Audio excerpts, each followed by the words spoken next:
You want to know how my Uncle Eddie met my Aunt Marion? Walked right up to her, like a sock hop.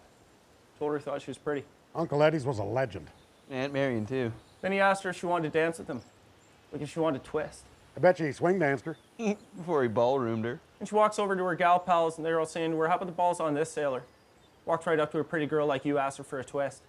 Of course, they're all green with envy because no one's asked them to twist. That sounds like Uncle Eddie's all right. Yeah, it sounds like a par for the course for Uncle Eddie. Bet you think it ends there. It doesn't. Guess who walks into the sock hop like he owns the place? Elvis Presley, king of rock and roll. Walks right up to Aunt Mary and says he ain't nothing but a hound dog. Oh, tight spot for Uncle Eddie's. What'd Uncle Eddie do? Uncle Eddie walks right over to the king of rock and roll, puts him on his ass. Wow. Uncle Eddie. Next thing you know, in walks the Rat Pack with Chuck Berry and the Beach Boys, who hadn't broken yet but were making a name for themselves as California street toughs. Guess what? All good buddies with Elvis. No. He's a goner. Gotta be. Think again. Uncle Eddie gets a tap on his shoulder, voice says to him, he says, hey kid, need a hand? Guess who? You ever heard Johnny Cash? Oh, now you're spinning the yarn. The man in black himself. Hey, you better believe it's the man in black. And he's with his good pals John Wayne and James Brown, who don't take shit off anybody. Everybody knows that. If you want to throw hands at James Brown, I'm sorry, you're a goner. Everybody knows that. But they're still outnumbered. So guess who shimmies over in a real bad mood? Who? Little Richard. Gotta be. Hey, you better fucking believe it's Little Richard. And he's with his good pal Bing Crosby, and that's pre-White Christmas when he was still on the bottle and a nasty drunk. So you know it's on now. #1 selling albums of all times, White Christmas.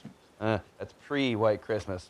Look out. So fucking Buddy Holly walks over and Bertuzzi's Uncle Eddie, right? Next thing you know, Ray Charles has got Buddy Holly in a rear naked. Buddy Holly's tapping. Ray Charles says, no way. It's not how this ends. Cash is over there armbar and Sinatra. Sammy Davis Jr. switched sides halfway through the fight. He's got Dean Martin in on the plateau. Well, where's Uncle Eddie's? What's he gonna do? He's gotta do something. Uncle Eddie's freshly transitioned from a triangle choke in favor of a full mount. He's got Brian Wilson down ready to serve the final blow and someone catches his fist. Guess who? Johnny Cash. Says, hey kid, we got this from here. Go get your girl. Uncle Eddie gets up, John Wayne gives him a tap on the butt like their old locker room pals. Well, what's Aunt Marion's doing? Did he go over to her? Tell you what, she went to him, okay? He scoops her up in his arms, fireman carries her out of there to applause from the sock hoppers to clear a path for them. Takes her for a fucking milkshake, like a real man.